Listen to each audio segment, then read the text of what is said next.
ಅಮ್ಮ ಮದುವೆಯಾಗಿ ಕೇವಲ 2 ದಿನವಾಗಿತ್ತು. ಅಂದು ರಾತ್ರಿ ದಿಢೀರಂತ ನನ್ನ ಹೊಟ್ಟೆಯಲ್ಲಿ ಪ್ರಾಣವೇ ಹೋಗುವಂತಹ ವಿಪರೀತ ನೋವು ಕಾಣಿಸಿಕೊಂಡಿತ್ತು. ಕೂಡಲೇ ನನ್ನನ್ನು ಆಸ್ಪತ್ರೆಗೆ ಕರೆದುಕೊಂಡು ಹೋದರು. ಅಲ್ಲಿ ಪರೀಕ್ಷೆ ಮಾಡಿದ ಡಾಕ್ಟರ್ ಒಂದು ಮಾತು ಹೇಳಿದರು.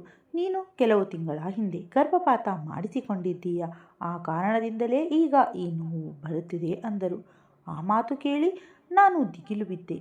ಮದುವೆಯಾಗಿ 2 ದಿನವಾದ ನನಗೆ ಇದೆಲ್ಲ ಹೇಗೆ ಸಾಧ್ಯ? ಆದರೆ ನನ್ನ ಗಂಡ ಮಾತ್ರ ನಾನು ನಡತೆಗೇಡಿ ಎಂದು ನಿರ್ಧರಿಸಿಬಿಟ್ಟರು. ಅಂದೇ ನನ್ನನ್ನು ಮನೆಯಿಂದ ಹೊರಹಾಕಿದರು. ಅಳುತ್ತಾ ಅಪ್ಪನ ಮನೆಗೆ ಬಂದೆ.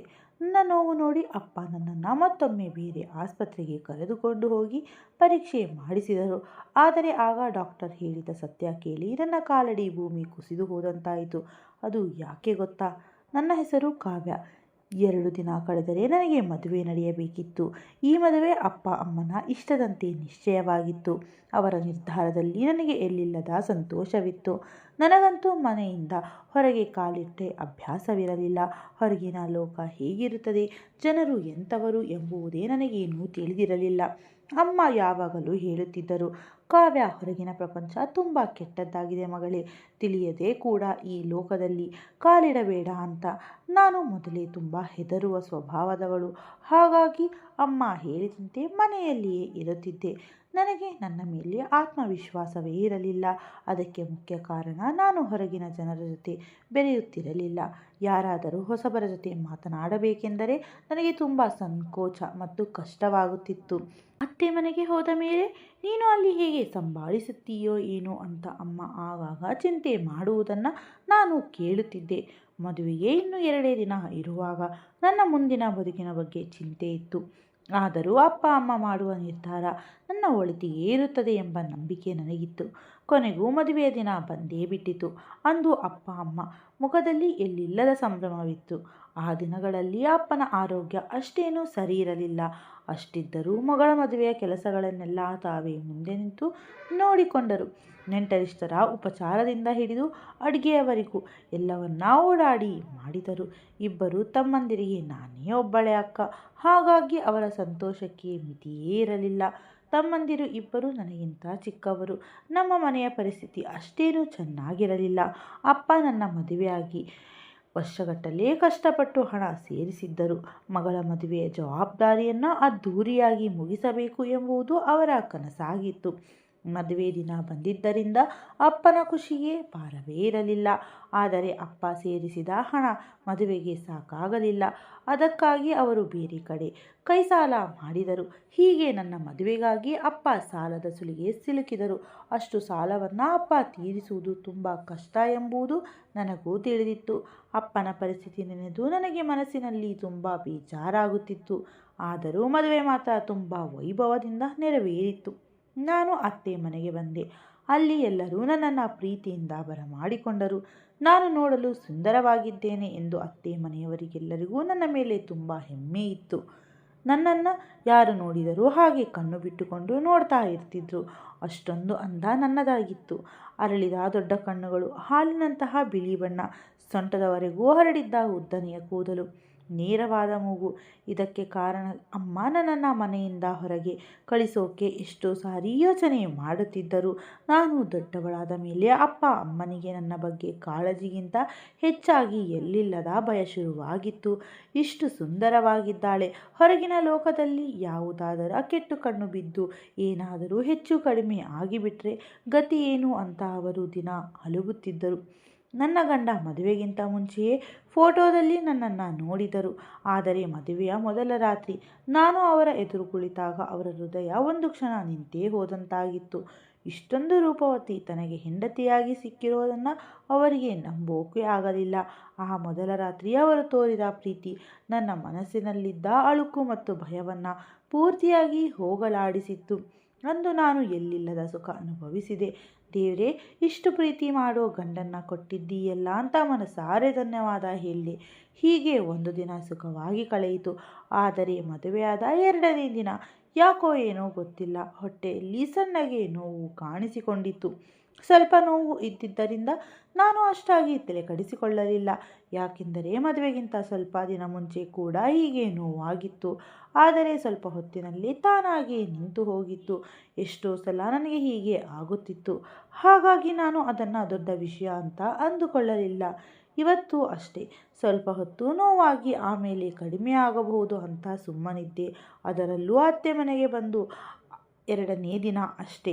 ಮನೆ ತುಂಬ ನೆಂಟರಿಷ್ಟರು ತುಂಬಿದ್ದರು. ಹೊಸದಾಗಿ ಬಂದ ಸೊಸೆ. ಅಷ್ಟರಲ್ಲೇ ನನಗೆ ಮೈ ಹುಷಾರಿಲ್ಲ ಅಂತ ಹೇಳಿದರೆ ಎಲ್ಲಿ ಎಲ್ಲರೂ ನನ್ನ ಬಗ್ಗೆ ಮಾತನಾಡೋಕೆ ಶುರು ಮಾಡ್ತಾರೋ ಅಂತ ಹೆದರಿ ನೋವನ್ನು ನುಂಗಿಕೊಂಡು ಸುಮ್ಮನೆ ನನ್ನ ಜಾಗದಲ್ಲಿ ಕುಳಿತಿದ್ದೆ. ಸ್ವಲ್ಪ ಹೊತ್ತಿನಲ್ಲೇ ನನ್ನ ತವರು ಮನೆಯವರು ಕೂಡ ಅಲ್ಲಿಗೆ ಬಂದರು. ಆದರೆ ಹೊಟ್ಟೆ ನೋವು ಮಾತ್ರ ಕಡಿಮೆ ಆಗೋ ಬದಲು ಮತ್ತೆ ಜಾಸ್ತಿ ಆಗೋಕ್ಕೆ ಶುರುವಾಗಿತ್ತು. ನನಗೆ ಒಳಗೊಳಗೆ ತುಂಬ ಅಸಹನೀಯ ಅನಿಸುತ್ತಿತ್ತು. ನನ್ನ ಆರೋಗ್ಯ ಹಂತ ಹಂತವಾಗಿ ಕೈ ಕೊಡ್ತಿರೋದು ನನಗೆ ಗೊತ್ತಾಗುತ್ತಿತ್ತು. ಆದರೂ ಅಷ್ಟೊಂದು ಜನರ ಮಧ್ಯೆ ತಾಳ್ಮೆಯಿಂದಲೇ ಕೂತಿದ್ದೆ. ನೆಂಟರು ಬರೋದು ಹೋಗೋದು ನಡೆಯುತ್ತಲೇ ಇತ್ತು. ನೋವಿನಿಂದ ಮುಖ ಬಾಡಿದ್ದರು. ಕೃತಕವಾದ ಒಂದು ಸಣ್ಣ ನಗು ಮುಖದ ಮೇಲಿಟ್ಟುಕೊಂಡು ಆ ಕಷ್ಟದ ಸಮಯವನ್ನು ಹಲ್ಲು ಕಚ್ಚಿ ತಳ್ಳಿದ್ದೆ. ರಾತ್ರಿಯಾಗುತ್ತಿದ್ದಂತೆ ನೆಂಟರ ಗುಂಪು ಸ್ವಲ್ಪ ಕಡಿಮೆ ಆಯಿತು. ಕಾವ್ಯ, ಸುಸ್ತಾಗಿರ್ತೀಯ, ಹೋಗಿ ಸ್ವಲ್ಪ ವಿಶ್ರಾಂತಿ ತಗೋ ಅಂತ ಅತ್ತೆ ನನ್ನನ್ನು ರೂಮಿಗೆ ಕಳುಹಿಸಿದರು. ರೂಮಿನ ಒಳಗೆ ಬಂದ ಮೇಲೆ ದೇವ್ರೇ ಬಿಟ್ಟೆ ಅಂತ ನಿಟ್ಟುಸಿರು ಬಿಟ್ಟೆ. ಬೆಳಗ್ಗಿನಿಂದ ಕೂತು ಕೂತು ಸೊಂಟ ಬೇರೆ ಹಿಡಿದಂಗಾಗಿತ್ತು. ಹೊಟ್ಟೆ ನೋವಂತೂ ಈಗ ತಾಳಲಾರದಷ್ಟು ಏರಿತ್ತು. ನಾನು ರೂಮಿನಲ್ಲಿ ಒಬ್ಬಳೇ ಮಲಗಿ ನೋವು ಕಡಿಮೆ ಆಗೋದನ್ನೇ ಕಾಯ್ತಾ ಇದ್ದೆ. ಯಾವಾಗಲೂ ಆದ ಹಾಗೆ ಇಂದು ಕೂಡ ತಣ್ಣಗಾಗುತ್ತೆ ಅಂತ ನನಗನಿಸಿತ್ತು. ನನ್ನ ಯೋಚನೆಯಂತೆಯೇ ನೋವು ಮೆಲ್ಲಗೆ ಕಡಿಮೆ ಆಗೋಕೆ ಶುರುವಾಯಿತು. ಆಗಲೇ ನನ್ನ ಜೀವಕ್ಕೆ ಸ್ವಲ್ಪ ಚೈತನ್ಯ ಬಂದಿದ್ದು. ಮದುವೆಯ ಗಡಿಬಿಡಿಯಲ್ಲಿ ಹೊರಗಿನ ಊಟ ತಿಂದು ಹೊಟ್ಟೆ ಕೆಟ್ಟಿರಬಹುದು. ಅದಕ್ಕೆ ಈ ನೋವು ಅಂತ ನನಗೆ ನಾನೇ ಸಮಾಧಾನ ಮಾಡಿಕೊಂಡೆ. ಅದಕ್ಕೆ ಯಾರಿಗೂ ಇದರ ಬಗ್ಗೆ ಏನೂ ಹೇಳಲಿಲ್ಲ. ಆ ರಾತ್ರಿ ನಾನು ಸರಿಯಾಗಿ ಊಟ ಕೂಡ ಮಾಡಲಿಲ್ಲ. ನೋವೇನೋ ಈಗ ಪೂರ್ತಿ ಮಾಯವಾಗಿತ್ತು. ಇಡೀ ದಿನದ ಆಯಾಸ ಮತ್ತು ನೋವಿನಿಂದಾಗಿ ಮಂಚದ ಮೇಲೆ ಮಲಗಿದ ತಕ್ಷಣ ನನಗೆ ಗಾಢವಾದ ನಿದ್ದೆ ಹತ್ತು ಬಿಟ್ಟಿತ್ತು. ನನ್ನ ಗಂಡ ರೋಹಿತ್ ಯಾವಾಗ ರೂಮಿಗೆ ಬಂದರು, ಯಾವಾಗ ಮಲಗಿದ್ರು ಅನ್ನೋದೇ ನನಗೆ ಗೊತ್ತಾಗಲಿಲ್ಲ. ನಾನು ನಿದ್ದೆ ಮಾಡಿದ್ದನ್ನು ನೋಡಿ ಅವರು ನನ್ನ ಎಬ್ಬಿಸೋಕೆ ಇಷ್ಟಪಡಲಿಲ್ಲ. ನನ್ನ ಪಕ್ಕದಲ್ಲೇ ಮಲಗಿ ನಿದ್ದೆ ಹೋದರು. ಮಾರನೇ ದಿನ ಕೂಡ ನೆಂಟರು ಬರೋದು ಹೋಗೋದು ನಡೆಯುತ್ತಲೇ ಇತ್ತು.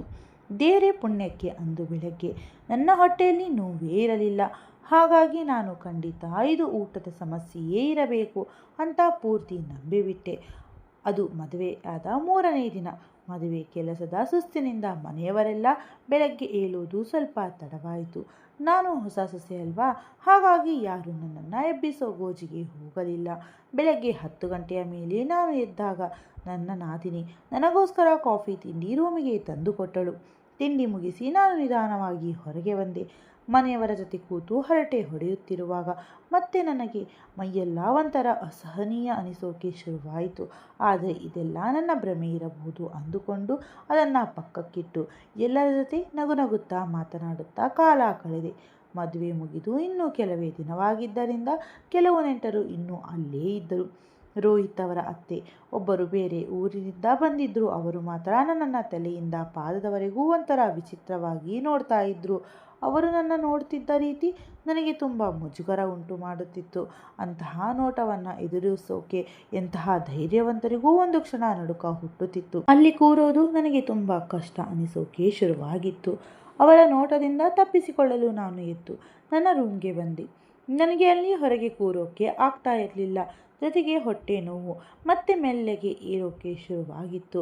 ಆ ಅತ್ತೆಯ ಕಣ್ಣುಗಳು ನನ್ನ ದೇಹವನ್ನು ಕೊರೆಯೋದು ನೋಡ್ತಿರೋ ಹಾಗೆ ಭಾಸವಾಗುತ್ತಿತ್ತು. ರೂಮಿನ ಒಳಗೆ ಬಂದ ಮೇಲೆ ಅಬ್ಬಾ ಅಂತ ನಿಟ್ಟುಸಿರು ಬಿಟ್ಟೆ. ಮಧ್ಯಾಹ್ನದ ಸಮಯವಾಗಿದ್ದರಿಂದ ಸ್ವಲ್ಪ ಮಲಗೋಣ ಅಂತ ಮಂಚದ ಮೇಲೆ ಒರಗಿದೆ. ಹೊಟ್ಟೆಗೆ ಸ್ವಲ್ಪ ವಿಶ್ರಾಂತಿ ಕೊಟ್ಟರೆ ನೋವು ಕಡಿಮೆ ಆಗಬಹುದು ಅಂದುಕೊಳ್ಳುವಾಗಲೇ ನಾನು ಯಾವಾಗ ನಿದ್ದೆಗೆ ಹೋದೆ ಅಂತ ನನಗೆ ತಿಳಿಯಲೇ ಇಲ್ಲ. ಸಂಜೆ ಕಣ್ಣು ಬಿಟ್ಟಾಗ ಮಂಚದಿಂದ ಏಳೋಕೆ ಮನಸ್ಸೇ ಇರಲಿಲ್ಲ. ಆದರೆ ನಾನು ಇನ್ನೂ ಹೊಸ ಸೊಸೆ. ಪ್ರತಿ ಹೆಜ್ಜೆಯನ್ನು ಯೋಚನೆ ಮಾಡಿಯೇ ಇಡಬೇಕಿತ್ತು. ಅಮ್ಮನ ಮನೆಯಲ್ಲಿ ಇದ್ದಾಗ ನನಗೆ ಬೇಕಾದಾಗ ಮಲಗಬಹುದಿತ್ತು. ಆದರೆ ಇಲ್ಲಿ ಹಾಗಲ್ಲವಲ್ಲ. ನಾನು ಸ್ನಾನ ಮುಗಿಸಿ ತಯಾರಾಗಿ ಹೊರಗೆ ಬರುವಷ್ಟರಲ್ಲಿ ದಿಢೀರಂತ ಹೊಟ್ಟೆಯಲ್ಲಿ ಮತ್ತೆ ನೋವು ಕಾಣಿಸಿಕೊಂಡಿತ್ತು. ನಾನು ಅದನ್ನು ಕಡೆಗಣಿಸಿ ದೇವ್ರೇ ಸಾಕು ಮಾಡು ಈ ನೋವನ್ನು ಅಂತ ಮನಸ್ಸಿನಲ್ಲಿಯೇ ಪ್ರಾರ್ಥನೆ ಮಾಡಿಕೊಂಡೆ. ಆದರೆ ಈ ಸಲ ನೋವು ಕಡಿಮೆ ಆಗೋ ಬದಲು ಇನ್ನೂ ಜಾಸ್ತಿ ಆಗ್ತಾನೇ ಹೋಯಿತು. ಆ ನೋವು ಎಷ್ಟು ಭಯಂಕರವಾಗಿತ್ತು ಅಂದರೆ ನನ್ನ ಪರಿಸ್ಥಿತಿ ಪೂರ್ತಿ ಹದಗೆಟ್ಟು ಹೋಯಿತು. ಯಾರಿಗಾದರೂ ಕೂಗಿ ಕರೆದು ಸಹಾಯ ಕೇಳೋಣ ಅಂದರೆ ನಮ್ಮ ಮೈಯಲ್ಲಿ ಶಕ್ತಿಯೇ ಇರಲಿಲ್ಲ. ಆ ಸಮಯದಲ್ಲಿ ರೋಹಿತ್ ಕೂಡ ಮನೆಯಲ್ಲಿ ಇರಲಿಲ್ಲ. ನೋವನ್ನು ಹಲ್ಲು ಕಚ್ಚಿ ತಡೆದುಕೊಂಡು ನಾನು ಅದೆಷ್ಟು ಹೊತ್ತು ರೂಮಿನಲ್ಲೇ ಬಿದ್ದಿದ್ದೆ. ಬಹಳ ಹೊತ್ತಿನ ಮೇಲೆ ರೋಹಿತ್ ಮನೆಗೆ ಬಂದಾಗ ನನ್ನ ಅವಸ್ಥೆ ನೋಡಿ ಗಾಬರಿಗೆ ಬಿದ್ದು ಏನಾಯಿತು ಅಂತ ವಿಚಾರಿಸಿದರು. ನನ್ನ ಮುಖವೆಲ್ಲ ಪೂರ್ತಿ ಬಿಳಿಚಿಕೊಂಡು ಹಳದಿ ಬಣ್ಣಕ್ಕೆ ತಿರುಗಿದ ಹಾಗೆ ಕಾಣಿಸುತ್ತಿತ್ತು. ನನ್ನ ಪರಿಸ್ಥಿತಿ ನೋಡಿ ಅವರು ಕೂಡಲೇ ಆಸ್ಪತ್ರೆಗೆ ಕರೆದುಕೊಂಡು ಹೋಗೋಕ್ಕೆ ಮುಂದಾದರು. ಆದರೆ ನನಗೆ ಆಸ್ಪತ್ರೆಗೆ ಹೋಗೋಕ್ಕೆ ಇಷ್ಟವಿರಲಿಲ್ಲ. ಹಾಗಾಗಿ ಮೆಡಿಕಲ್ ಶಾಪ್ನಿಂದ ಒಂದು ಪೇನ್ ಕ್ಲಿಯರ್ ತರಲು ಹೇಳಿದೆ. ಮಾತ್ರೆ ತಂದು ತಿಂದ ಮೇಲೆ ನೋವು ತಕ್ಷಣಕ್ಕೆ ಕಡಿಮೆ ಆಗಲಿಲ್ಲ. ಆದರೆ ಸ್ವಲ್ಪ ಹೊತ್ತಿನ ಮೇಲೆ ನೋವಿನ ತೀವ್ರತೆ ಸ್ವಲ್ಪ ಇಳಿಯಿತು. ಪೂರ್ತಿ ನೋವು ನಿಲ್ಲದಿದ್ದರೂ ಸ್ವಲ್ಪ ಸಮಾಧಾನವಾಯಿತು. 1-2 ಗಂಟೆ ಹೀಗೆ ಕಳೆಯಿತು. ನೋವು ಸ್ವಲ್ಪ ಇಳಿದಿದ್ದರಿಂದ ನೋಡಿ ರೋಹಿತ್ ಕೂಡ ನಿಟ್ಟುಸಿರು ಬಿಟ್ಟರು. ರಾತ್ರಿ ಎಲ್ಲರೂ ಕೂತು ಊಟ ಮಾಡಿದ್ವಿ. ಆದರೆ ನನಗೆ ಇನ್ನೂ ಒಳಗೆ ಸಣ್ಣಗೆ ನೋವು ಇದ್ದಿದ್ದರಿಂದ ನಾನು ತುಂಬ ಕಡಿಮೆ ತಿಂದೆ. ಕಾವ್ಯ, ನಿನಗೆ ಇನ್ನೂ ಮೈ ಹುಷಾರಿಲ್ಲ ಅನಿಸುತ್ತೆ, ಹೋಗಿ ರೂಮಿನಲ್ಲಿ ವಿಶ್ರಾಂತಿ ತಗೋ ಅಂತ ರೋಹಿತ್ ಹೇಳಿದರು. ಅವರು ಹೇಳಿದ್ದೇ ತಡ ನಾನು ತಕ್ಷಣ ಎದ್ದು ರೂಮ್ಗೆ ಹೋದೆ. ನನಗೆ ಹೇಗಾದರೂ ಮಾಡಿ ಮಲಗಬೇಕು ಅಂತ ಅನಿಸುತ್ತಿತ್ತು. ಮಂಚದ ಮೇಲೆ ಮಲಗಿ ಸ್ವಲ್ಪ ಹೊತ್ತಾಗಿತ್ತೋ ಇಲ್ಲವೋ ದಿಢೀರಂತ ಹೊಟ್ಟೆಯಲ್ಲಿ ಎಂತಹ ನೋವು ಅಂದರೆ ನಾನಂತೂ ನೋವಿನಿಂದ ಕಿರುಚಾಡಿಬಿಟ್ಟೆ. ನನ್ನ ಕೂಗು ಕೇಳಿ ಮನೆಯವರೆಲ್ಲ ಗಾಬರಿಯಿಂದ ಓಡಿ ಬಂದರು. ನನ್ನ ಅವಸ್ಥೆ ನೋಡಿ ರೋಹಿತ್ ಮುಖದಲ್ಲಿ ಆತಂಕ ಮನೆ ಮಾಡಿತ್ತು. ನಾನು ಆವಾಗಲೇ ಹೇಳಲಿಲ್ಲ ಆಸ್ಪತ್ರೆಗೆ ಹೋಗೋಣ ಅಂತ, ನೀನೇ ಮಾತು ಕೇಳಲಿಲ್ಲ ಅಂತ ಅವರು ಸ್ವಲ್ಪ ಗದರಿಸಿದರು. ಮದುವೆಯಾಗಿ 3ನೇ ದಿನವಕ್ಕೆ ಅತ್ತೆ ಮನೆಯವರ ಜೊತೆ ಆಸ್ಪತ್ರೆಗೆ ಹೋಗೋಕೆ ನನಗೆ ತುಂಬ ಮುಜುಗರ ಆಗಿತ್ತು. ಆದರೆ ರೋಹಿತ್ ನನ್ನ ಮಾತು ಕೇಳೋ ಸ್ಥಿತಿಯಲ್ಲಿರಲಿಲ್ಲ. ಕೂಡಲೇ ರೆಡಿಯಾಗು ಅಂದರು. ಹೇಗೋ ಕಷ್ಟಪಟ್ಟು ತಯಾರಾಗಿ ಹೊರಗೆ ಬಂದೆ. ಅತ್ತೆ ಕೂಡ ನನ್ನ ಸ್ಥಿತಿ ನೋಡಿ ತುಂಬ ಹಳಹಳಿಸಿದರು.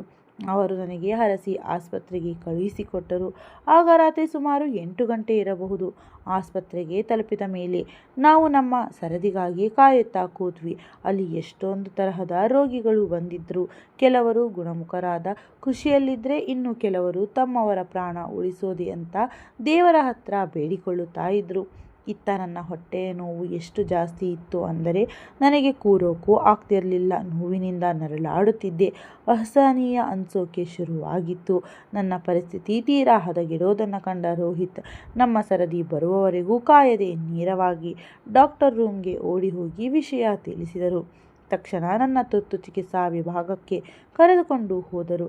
ಡಾಕ್ಟರ್ ಪರೀಕ್ಷೆ ಮಾಡ್ತಾ ಎಲ್ಲಿ ನೋವಾಗ್ತಿದೆ ಅಂತ ಕೇಳಿದರು. ನನ್ನ ಹೊಟ್ಟೆಯ ಮೇಲೆ ಕೈ ಇಟ್ಟು ತೋರಿಸಿದೆ. ನನ್ನ ಹೊಟ್ಟೆ ಯಾಕೆ ಇಷ್ಟೊಂದು ನೋವಾಗುತ್ತಿದೆ ಅನ್ನೋದು ಡಾಕ್ಟರ್ಗೂ ಸರಿಯಾಗಿ ಅರ್ಥವಾಗಲಿಲ್ಲ. ಆದರೂ ಸದ್ಯಕ್ಕೆ ನೋವು ಕಡಿಮೆ ಆಗಲಿ ಅಂತ ಕೆಲವು ಮಾತ್ರೆ ಕೊಟ್ಟು ಒಂದು ಇಂಜೆಕ್ಷನ್ ಹಾಕಿ ಮನೆಗೆ ಕಳುಹಿಸಿದರು. ಇಂಜೆಕ್ಷನ್ ಪ್ರಭಾವದಿಂದ ಮನೆಗೆ ಬಂದ ಮೇಲೆ ನೋವು ಸ್ವಲ್ಪ ತಣ್ಣಗಾಗಿತ್ತು. ನಾನು ತಕ್ಷಣ ನಿದ್ದೆಗೆ ಜಾರಿದೆ. ಬೆಳಗಿನವರೆಗೂ ನೋವು ಇರಲಿಲ್ಲ. ಆದರೆ ಸಂಜೆ ಹತ್ತಿರವಾಗುತ್ತಿದ್ದಂತೆ ಮತ್ತೆ ನನ್ನ ಆರೋಗ್ಯ ಕೈಕೊಡ್ತು. 2ನೇ ಬಾರಿ ನನ್ನನ್ನು ಆಸ್ಪತ್ರೆಗೆ ಕರೆದುಕೊಂಡು ಹೋದರು.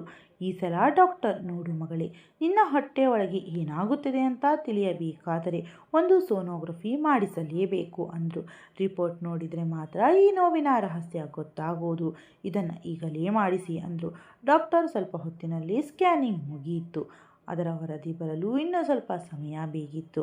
ಅಷ್ಟರಲ್ಲಿ ನನಗೆ ಮತ್ತೆ ನೋವು ವಿಪರೀತವಾಗಿದ್ದರಿಂದ ಇನ್ನೊಂದು ಇಂಜೆಕ್ಷನ್ ಕೊಟ್ಟರು. ಕೆಲವು ಗಂಟೆಗಳ ನಂತರ ಸ್ಕ್ಯಾನಿಂಗ್ ರಿಪೋರ್ಟ್ ಬಂತು.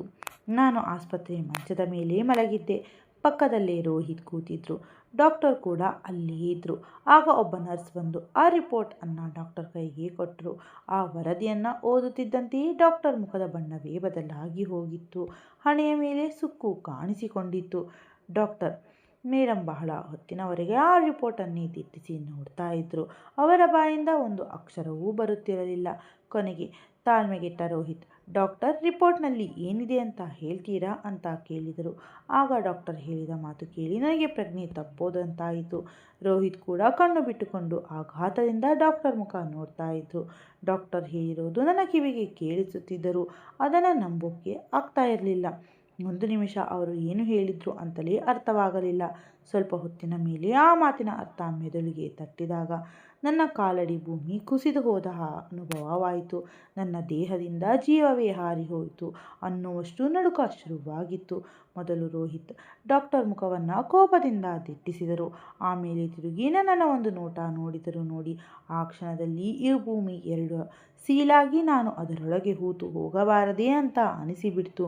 ರೋಹಿತ್ ಕಣ್ಣಲ್ಲಿ ನನ್ನ ಮೇಲಿದ್ದ ನಂಬಿಕೆ ಪೂರ್ತಿ ಹೊರಟು ಹೋಗಿದ್ದರೂ ಅಪ್ಪಟವಾಗಿ ಕಾಣಿಸುತ್ತಿತ್ತು.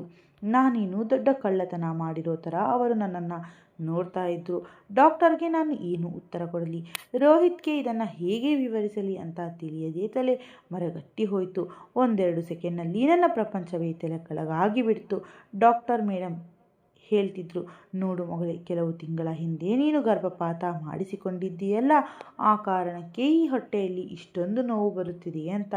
ನನಗೆ ಮದುವೆಯಾಗಿ ಕೇವಲ 4 ದಿನ ಆಗಿದೆ. ಹಾಗಿರುವಾಗ ಇದು ಹೇಗೆ ಸಾಧ್ಯ? ರೋಹಿತ್ ಗಾಬರಿಯಿಂದ ಡಾಕ್ಟರ್ಗೆ ಕೇಳಿದರು. ಡಾಕ್ಟರ್, ನಮಗೆ ಮದುವೆಯಾಗಿ ಬರೀ 4 ದಿನ ಅಷ್ಟೇ ಆಗಿದೆ ಅಂತ. ಇದನ್ನು ಕೇಳಿದ ಆ ಡಾಕ್ಟರ್ ಒಂದು ಕ್ಷಣ ದಂಗಾಗಿ. ಆಮೇಲೆ ನಾನೇನೋ ಮಹಾಪಾಪ ಮಾಡಿರೋ ರೀತಿ ನನ್ನನ್ನು ಅಸಹ್ಯದಿಂದ ನೋಡಿದರು. ಆಮೇಲೆ ಅವರು ರೋಹಿತ್ಗೆ ಹೇಳಿದರು, ಇದರ ಬಗ್ಗೆ ನಿಮ್ಮ ಹೆಂಡತಿಯನ್ನೇ ಕೇಳಿ. ಎಲ್ಲೆಲ್ಲಿ ಹೋಗಿ ಮುಖ ಕಪ್ಪಗಾಗಿಸಿಕೊಂಡು ಬಂದಿದ್ದಾರೋ ಯಾರಿಗೆ ಗೊತ್ತು. ಡಾಕ್ಟರ್ ಬಾಯಿಂದ ನನಗೋಸ್ಕರ ಬಂದ ಆ ಕಟ್ಟು ಶಬ್ದಗಳನ್ನು ಕೇಳಿದಾಗ ಇಡೀ ರೂಮ್ ನನ್ನ ಸುತ್ತ ಗಿರಕಿ ತಿರುಗಿದಂತಾಗಿತ್ತು. ರೋಹಿತ್ ಕೆಂಪು ಕಣ್ಣುಗಳಿಂದ ನನ್ನನ್ನೇ ನೋಡ್ತಾ ಇದ್ರು. ನಾನು ಯಾವ ತಪ್ಪು ಮಾಡದಿದ್ರು ಅವರ ಮುಂದೆ ತಲೆ ತಗ್ಗಿಸಿ ಕುಳಿತಿದ್ದೆ. ಆ ರೂಮಿನಲ್ಲಿದ್ದ ಬೇರೆ ರೋಗಿಗಳು ಮತ್ತು ನರ್ಸ್ಗಳು ನನ್ನನ್ನು ನೋಡಿ ಒಬ್ಬರಿಗೊಬ್ಬರು ಗುಸುಗುಸು ಮಾತನಾಡೋಕೆ ಶುರು ಮಾಡಿದರು. ಆ ಡಾಕ್ಟರ್ ಮೇಡಮ್ ಕೂಡ ನನ್ನ ಪೂರ್ತಿ ದ್ವೇಷದಿಂದ ನೋಡ್ತಾ ಇದ್ರು. ರೋಹಿತ್ ಬಹಳ ಹೊತ್ತು ತಲೆ ತಗ್ಗಿಸಿ ನೆಲವನ್ನೇ ದಿಟ್ಟಿಸುತ್ತಾ ಕೂತಿದ್ರು. ನನ್ನ ಕಡೆಯಿಂದ ಸಮರ್ಥನೆ ಮಾಡಿಕೊಳ್ಳೋಕೆ ಒಂದು ಮಾತು ಕೂಡ ಬರ್ತಾ ಇರಲಿಲ್ಲ. ಮಾತನಾಡೋಕೆ ಡಾಕ್ಟರ್ ಏನನ್ನೂ ಬಾಕಿ ಉಳಿಸಿರಲಿಲ್ಲ.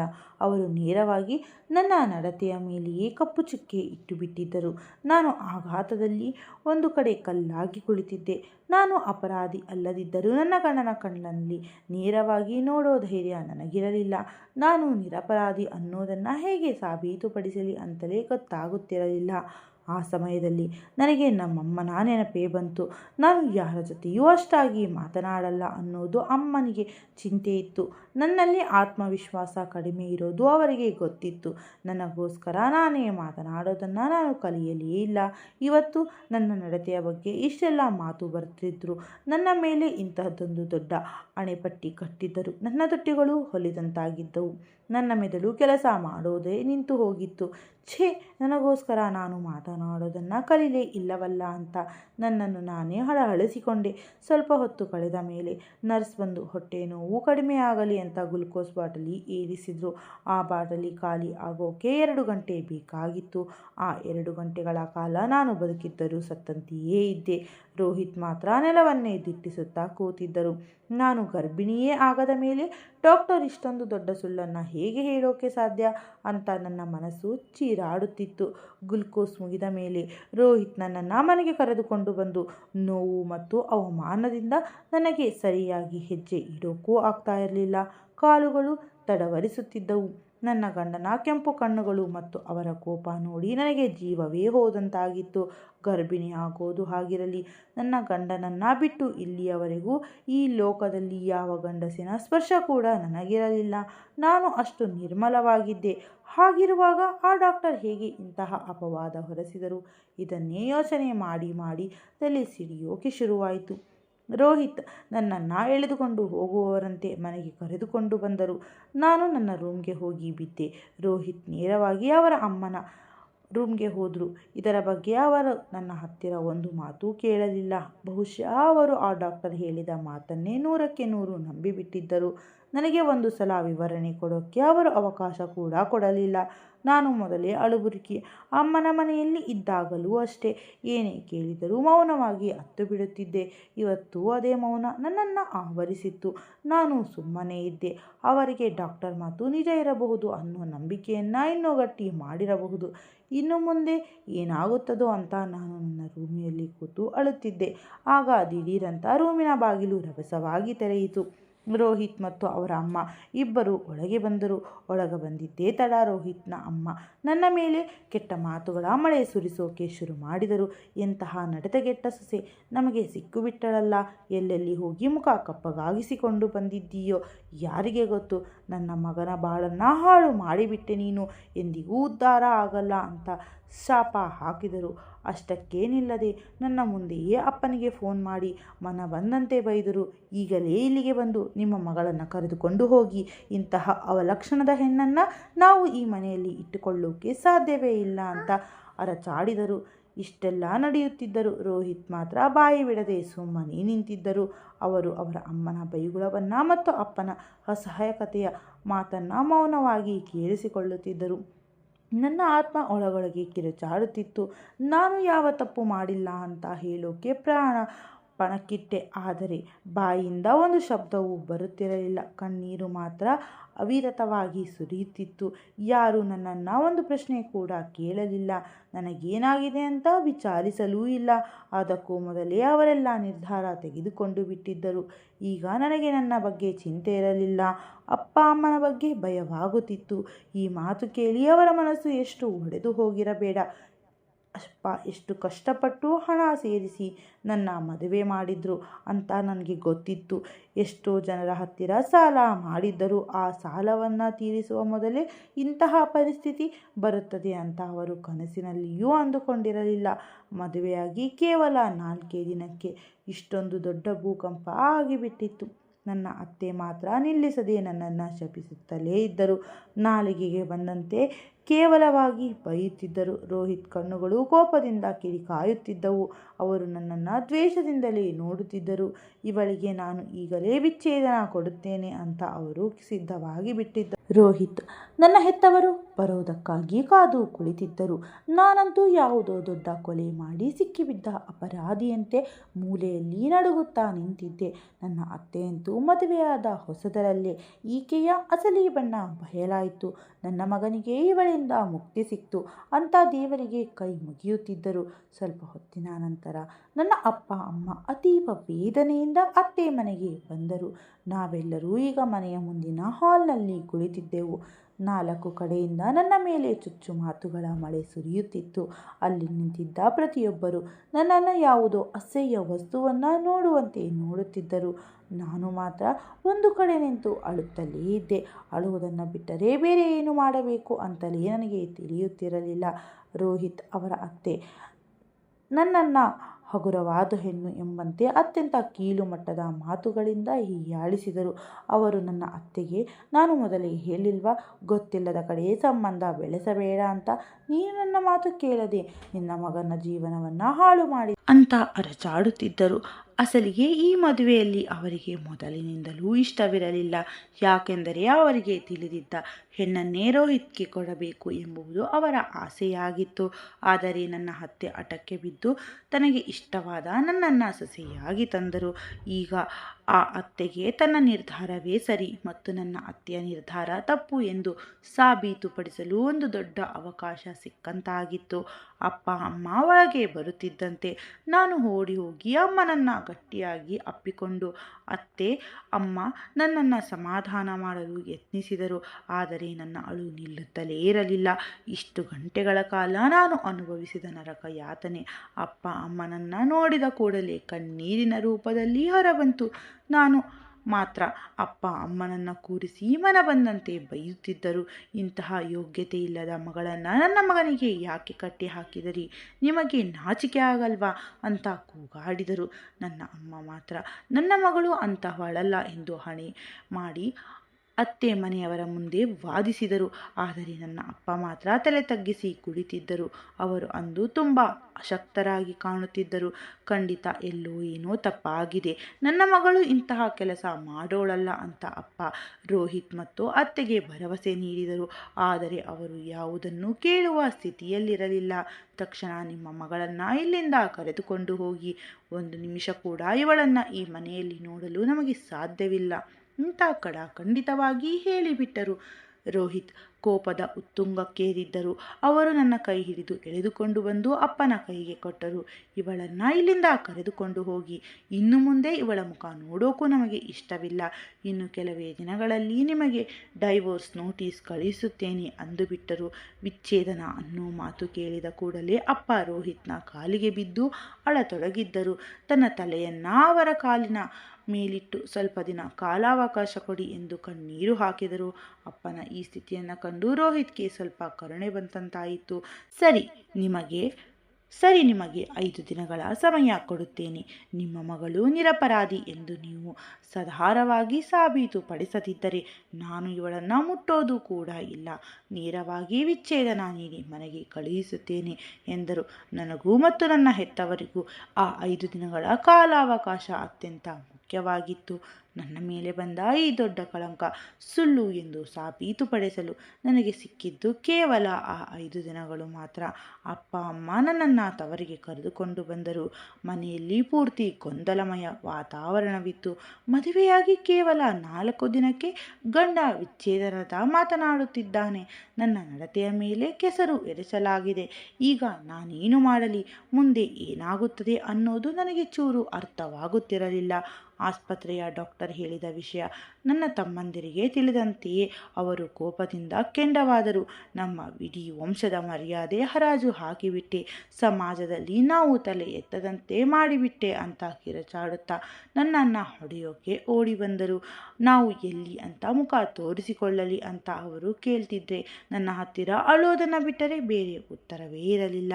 ನನ್ನ ಗಂಡ ಮತ್ತು ಅತ್ತೆಗೆ ನಾನು ನಿರಪರಾಧಿ ಅಂತ ತಿಳಿಸೋಕೆ ಆಗದ ಮೇಲೆ ಇನ್ನು ನನ್ನ ತಮ್ಮಂದಿರಿಗೆ ಹೇಗೆ ನಾನು ಸಾಬೀತುಪಡಿಸಲಿ?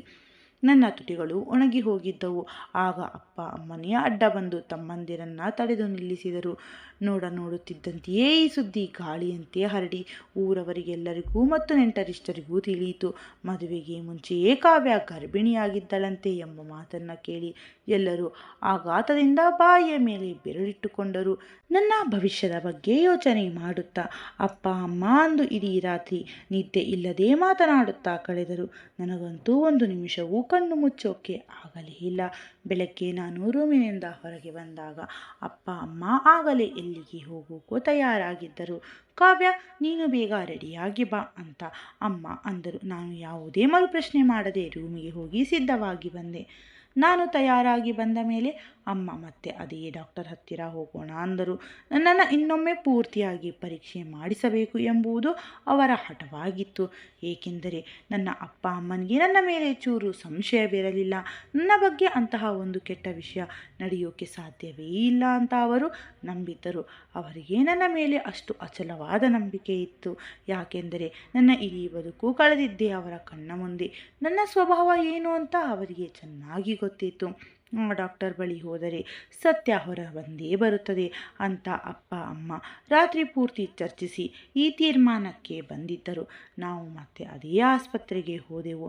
ಅಪ್ಪ ಅಲ್ಲಿಂದಲೇ ರೋಹಿತ್ಗೆ ಫೋನ್ ಮಾಡಿ ನೀವು ಆಸ್ಪತ್ರೆಗೆ ಬರಲೇಬೇಕು ಅಂತ ಕರೆದರು. ಮೊದಲು ಬರಲ್ಲ ಎಂದಿದ್ದ ರೋಹಿತ್ ಅಪ್ಪ ಅಷ್ಟೊಂದು ಕಾಡಿಬೇಡಿ ಕೇಳಿಕೊಂಡ ಮೇಲೆ ಬರಲು ಒಪ್ಪಿದ್ದರು. ನಾವು ಆಸ್ಪತ್ರೆ ತಲುಪಿದ್ದೆವು. ಅಲ್ಲಿ ರೋಹಿತ್ ಮತ್ತು ನನ್ನ ಕಣ್ಣುಗಳು ಸಂಧಿಸಿದಾಗ ಅವರು ನನ್ನನ್ನು ಮನುಷ್ಯರಂತೆ ನೋಡಲೇ ಇಲ್ಲ. ತಕ್ಷಣ ಮುಖ ತಿರುಗಿಸಿಕೊಂಡರು. ನಾನು ನನ್ನ ಕಣ್ಣೀರನ್ನು ಗಂಟೆಗಟ್ಟಲೆ ನುಂಗಿಕೊಂಡೆ. ನಮ್ಮ ಸರದಿ ಬಂದಾಗ ನಾನು ಅಪ್ಪ ಅಮ್ಮನ ಜೊತೆ ಡಾಕ್ಟರ್ ರೂಮ್ಗೆ ಹೋದೆ. ಆ ಡಾಕ್ಟರ್ ಮೇಡಮ್ ನನ್ನನ್ನು ನೋಡಿದ ಕೂಡಲೇ ಗುರುತು ಹಿಡಿದರು. ನನ್ನ ಮಗಳು ಮದುವೆಗೆ ಮುಂಚೆ ಗರ್ಭಿಣಿಯಾಗೋಕ್ಕೆ ಸಾಧ್ಯ ಇಲ್ಲ ಅಂತ ಅಮ್ಮ ಅವರ ಮುಂದೆ ಗಟ್ಟಿಯಾಗಿ ಹೇಳಿದರು. ನಾನು ಕೂಡ ಆ ಡಾಕ್ಟರ್ ಕಾಲು ಹಿಡಿದೆ. ನಾನು ಪವಿತ್ರವಾಗಿದ್ದೇನೆ, ಗರ್ಭಿಣಿ ಅನ್ನೋ ಮಾತೇ ಇಲ್ಲಿ ಬರಲ್ಲ, ದಯವಿಟ್ಟು ಏನಾಗಿದೆ ಅಂತ ನೋಡಿ ಅಂತ ಬೇಡಿಕೊಂಡೆ. ನಮ್ಮ ಅಳು ಮತ್ತು ಗೋಳನ್ನು ನೋಡಿದ ಡಾಕ್ಟರ್ ಸ್ವಲ್ಪ ಯೋಚನೆ ಮಾಡಿದರು. ಆಮೇಲೆ ಮತ್ತೊಮ್ಮೆ ಸೋನೋಗ್ರಫಿ ಮಾಡಿಸಲು ಚೀಟಿ ಬರೆದುಕೊಟ್ಟರು. ನಾನು ಮತ್ತೆ ಅಮ್ಮನ ಜೊತೆ ಸ್ಕ್ಯಾನಿಂಗ್ ರೂಮ್ಗೆ ಹೋದೆ. ಸ್ಕ್ಯಾನಿಂಗ್ ಮುಗಿದ ಮೇಲೆ ವರದಿ ಬರುವವರೆಗೂ ಹೊರಗೆ ಕಾಯಿರಿ ಅಂದರು. ಆ ಸಮಯ ನನಗೆ ಸಾವು ಬದುಕಿನ ಮಧ್ಯೆ ಹೋರಾಟ ಮಾಡಿದಂತಾಗುತ್ತಿತ್ತು. ಇವತ್ತು ಆ ವರದಿಯಲ್ಲಿ ಏನಾದರೂ ತಪ್ಪಾಗಿ ಬಂದರೆ ನನ್ನ ಬದುಕು ಸ್ಮಶಾನವಾಗೋದನ್ನು ಯಾರೂ ತಡೆಯೋಕೆ ಆಗಲ್ಲ. ನಾನು ದೇವರಲ್ಲಿ ಹತ್ತು ಬೇಡಿಕೊಳ್ಳುತ್ತಿದ್ದೆ. ಸತ್ಯ ಹೇಗಾದರೂ ಮಾಡಿ ಹೊರಗೆ ಬರಲೇಬೇಕು, ಇಲ್ಲದಿದ್ದರೆ ನನ್ನ ಬದುಕು ಸ್ಮಶಾನವಾಗುವುದಲ್ಲದೆ ಈ ಕಳಂಕ ನನ್ನ ಜೀವನದುದ್ದಕ್ಕೂ ಅಳಿಸಲಾಗದ ಕಲೆಯಾಗಿ ಉಳಿದು ಬಿಡುತ್ತದೆ. ಯಾವ ತಪ್ಪು ಮಾಡದಿದ್ದರೂ ಎಲ್ಲರ ಕಣ್ಣಲ್ಲಿ ಅಪರಾಧಿಯಂತೆ ನಿಂತಿದ್ದೆ. ಆ ಸಮಯದಲ್ಲಿ ನನ್ನ ನೋವನ್ನು ಅರ್ಥ ಮಾಡಿಕೊಳ್ಳುವವರು ಯಾರೂ ಇರಲಿಲ್ಲ. ನನ್ನವರ ಕಣ್ಣಲ್ಲಿ ನನಗಾಗಿ ಇದ್ದ ನಂಬಿಕೆ ಸುಳ್ಳಾಗಿದ್ದನ್ನು ಕಂಡು ನನ್ನ ಹೃದಯ ಚೂರಾಗಿ ಹೋಗಿತ್ತು. ಸ್ವಲ್ಪ ಹೊತ್ತಿನ ನಂತರ ಸ್ಕ್ಯಾನಿಂಗ್ ರಿಪೋರ್ಟ್ ಬಂತು. ಅದನ್ನು ತೆಗೆದುಕೊಂಡು ನಡುಗುವ ಕೈಗಳಿಂದಲೇ ಡಾಕ್ಟರ್ ರೂಮ್ಗೆ ಹೋದೆ. ಈ ಬಾರಿ ನನ್ನ ಜೊತೆ ಅಮ್ಮ ಮಾತ್ರ ಇದ್ದರು. ಅಪ್ಪ ಮತ್ತು ರೋಹಿತ್ ಹೊರಗಡೆ ನಿಂತಿದ್ದರು. ಅಷ್ಟರಲ್ಲಿ ಅತ್ತೆ ಕೂಡ ಆಸ್ಪತ್ರೆಗೆ ಓಡೋಡಿ ಬಂದಿದ್ದರು. ಇನ್ನು ಯಾವ ಡಾಕ್ಟರ್ ತೋರಿಸೋದು ಬಾಕಿ ಇದೆ ಅಂತ ಅವರು ಅರಚುತ್ತಿದ್ದರು. ರೋಹಿತ್ ಇವಳಿಗೆ ಈಗಲೇ ವಿಚ್ಛೇದನ ಕೊಟ್ಟು ಈ ವಿಷಯ ಇಲ್ಲಿಯೇ ಮುಗಿಸು ಅಂತ ಗದರಿಸುತ್ತಿದ್ದರು. ಆದರೆ ರೋಹಿತ್ ಮನಸ್ಸಿನಲ್ಲಿ ಯಾವುದೋ ಒಂದು ಮೂಲೆಯಲ್ಲಿ ದೇವರ ಭಯ ಇತ್ತು. ತಪ್ಪು ನಿರ್ಧಾರ ಮಾಡಿ ಸುಮ್ಮನೆ ಪಾಪ ಕಟ್ಟಿಕೊಳ್ಳಬಾರದು ಅಂತ ಅವರು ತಾಳ್ಮೆಯಿಂದ ಕಾದು ನೋಡಲು ನಿರ್ಧರಿಸಿದ್ದರು. ನಾನು ಒಬ್ಬ ಅಪರಾಧಿಯಂತೆ ಡಾಕ್ಟರ್ ಮುಂದೆ ತಲೆ ತಗ್ಗಿಸಿ ಕುಳಿತಿದ್ದೆ. ಅಷ್ಟರಲ್ಲಿ ರೋಹಿತ್ ಮತ್ತು ಅತ್ತೆ ಕೂಡ ರೂಮಿನ ಒಳಗಡೆ ಬಂದರು. ನನ್ನ ಹಿಂದೆ ನನ್ನ ಕುಟುಂಬದವರೆಲ್ಲ ನಿಂತಿದ್ದರು. ಡಾಕ್ಟರ್ ಬಾಯಿಂದ ಬರುವ ಆ ಒಂದು ಮಾತು ನನಗೆ ಹೊಸ ಜೀವನ ನೀಡಬಹುದು ಅಂತ ನನ್ನನ್ನು ಸಾವಿನ ದವಡೆಗೆ ತಳ್ಳಬಹುದು. ನನ್ನ ಬದುಕಿನ ಹಗ್ಗ ಈಗ ಡಾಕ್ಟರ್ ಕೈಯಲ್ಲಿತ್ತು. ಅವರ ಸ್ವಲ್ಪ ಹೊತ್ತು ಹೊಸ ವರದಿಯನ್ನು ನೋಡಿದರು. ಆಮೇಲೆ ನನ್ನ ಹಳೆಯ ರಿಪೋರ್ಟ್ ಕೂಡ ಕೇಳಿದರು. ನಾನು ಬ್ಯಾಗ್ನಿಂದ ಅದನ್ನು ತೆಗೆದುಕೊಟ್ಟೆ. ಡಾಕ್ಟರ್ ಬಹಳ ಹೊತ್ತು 2 ವರದಿಗಳನ್ನು ಹೋಲಿಸಿ ನೋಡುತ್ತಿದ್ದರು. ಅವರ ಮುಖದಲ್ಲಿ ವಿಚಿತ್ರ ಭಾವನೆಗಳು ಕಾಣುತ್ತಿದ್ದವು. ಸ್ವಲ್ಪ ಹೊತ್ತಿನ ನಂತರ ಡಾಕ್ಟರ್ ಮುಖದಲ್ಲಿ ಆಶ್ಚರ್ಯದ ಭಾವ ಮೂಡಿತ್ತು. ಯಾವುದೋ ದೊಡ್ಡ ಎಡವಟ್ಟಾಗಿದೆ ಎಂಬುದು ಅವರ ವರದಿಯನ್ನು ನನ್ನ ಮುಂದಿಟ್ಟು ಹೀಗೆ ಹೇಳಿದರು. ನೋಡಿ, ಹೊರಗಿನ ಊಟದಿಂದಾಗಿ ನಿಮ್ಮ ಹೊಟ್ಟೆಯಲ್ಲಿ ಇನ್ಫೆಕ್ಷನ್ ಆಗಿದೆ. ಲಿವರ್ನಲ್ಲಿ ಸ್ವಲ್ಪ ಊತ ಇದ್ದಿದ್ದರಿಂದಲೇ ಅಷ್ಟೊಂದು ನೋವು ಬಂದಿದೆ. ನಿಮ್ಮ ಮಗಳು ಗರ್ಭಿಣಿ ಏನೂ ಅಲ್ಲ. ಆದರೂ ಇದನ್ನು ಕೇಳಿದ ತಕ್ಷಣ ನನ್ನ ಅತ್ತೆ, ಹಾಗಾದರೆ ಹೋದ ಬಾರಿ ರಿಪೋರ್ಟ್ನಲ್ಲಿ ಯಾಕೆ ಹಾಗೆ ಹೇಳಿದಿರಿ ಅಂತ ಪ್ರಶ್ನೆ ಮಾಡಿದರು. ಆಗ್ತಾ ಡಾಕ್ಟರ್ ಹೇಳಿದ ಸತ್ಯ ಕೇಳಿ ನನ್ನ ಕಾಲಡಿ ಭೂಮಿ ಸರಿದಂತಾಗಿತ್ತು. ಡಾಕ್ಟರ್ ಹೇಳಿದರು, ನನ್ನಿಂದ ಒಂದು ದೊಡ್ಡ ಎಡವಟ್ಟಾಗಿದೆ. ಅದು ಆಸ್ಪತ್ರೆಗೆ ಬಂದಿದ್ದ ಇನ್ನೊಬ್ಬ ಹುಡುಗಿಯ ಹೆಸರು ಕಾವ್ಯ ಎಂದೇ ಇತ್ತು. ಅವಳಿಗೆ ಗರ್ಭಪಾತವಾಗಿದ್ದು ನಿಜ. ಆದರೆ ಆಕೆಯ ವರದಿ ಈ ಕಾವ್ಯಳ ಹೆಸರಿಗೆ ಬದಲಾಗಿ ಬಿಟ್ಟಿತ್ತು. ಹೆಸರು ಒಂದೇ ಆಗಿದ್ದರಿಂದ ಇಷ್ಟೊಂದು ದೊಡ್ಡ ಗೊಂದಲ ಉಂಟಾಗಿದೆ. ಡಾಕ್ಟರ್ ತಮ್ಮ ತಪ್ಪನ್ನು ಒಪ್ಪಿಕೊಂಡು ನಮ್ಮ ಹತ್ತಿರ ಕ್ಷಮೆ ಕೇಳಿದರು. ಆ ಕ್ಷಣ ನಾನು ದೇವರಿಗೆ ಧನ್ಯವಾದ ಹೇಳುತ್ತಾ ಅತ್ತು ಬಿಟ್ಟೆ. ನನ್ನ ಗಂಡ ಮತ್ತು ಅತ್ತೆ ಅವಮಾನದಿಂದ ತಲೆ ತಗ್ಗಿಸಿ ನಿಂತಿದ್ದರು. ಅಪ್ಪ ನನ್ನನ್ನು ಎದೆಗೆ ಅಪ್ಪಿಕೊಂಡು, ಮಗಳೇ, ಇದು ಕೇವಲ ಒಂದು ತಿಳುವಳಿಕೆಯಿಂದ ನಡೆದ ಘಟನೆ. ನಮಗೆ ನಿನ್ನ ಮೇಲೆ ನಂಬಿಕೆ ಇತ್ತು ಅಂದರು. ಹೀಗೆ ನನ್ನ ಸಂಸಾರ ಮತ್ತು ಬದುಕು ನಾಶವಾಗುವುದರಿಂದ ಕೂದಲೆಳೆ ಅಂತರದಲ್ಲಿ ಪಾರಾಗಿತ್ತು. ರೋಹಿತ್ ಮತ್ತು ಅತ್ತೆ ಇಬ್ಬರೂ ನನ್ನ ಹತ್ತಿರ ಕ್ಷಮೆ ಕೇಳಿದರು. ನಾನು ಅವರನ್ನು ಕ್ಷಮಿಸಿದೆ. ಯಾಕೆಂದರೆ ಆ ಜಾಗದಲ್ಲಿ ಯಾರೇ ಇದ್ದಿದ್ದರೂ ಹಾಗೆ ಯೋಚನೆ ಮಾಡುತ್ತಿದ್ದರು. ಅವರ ಮೇಲೂ ತಪ್ಪಿರಲಿಲ್ಲ. ಆ ಪರಿಸ್ಥಿತಿಯೇ ಹಾಗಿತ್ತು. ಇದು ನಾನು ನನ್ನ ಅತ್ತೆಯ ಮನೆಯಲ್ಲಿ ತುಂಬ ಸುಖವಾಗಿದ್ದೇನೆ. ಅತ್ತೆ ನನ್ನ ಮೇಲೆ ಮಗಳಿಗಿಂತ ಹೆಚ್ಚಿನ ಕಾಳಜಿ ತೋರಿಸುತ್ತಾರೆ. ರೋಹಿತ್ ನನ್ನನ್ನು ತುಂಬ ಪ್ರೀತಿಸುತ್ತಾರೆ. ಈಗ ನನ್ನ ಬದುಕಿನಲ್ಲಿ ಕೇವಲ ಸುಖ ಮತ್ತು ಸಂತೋಷ ಮಾತ್ರ ತುಂಬಿದೆ.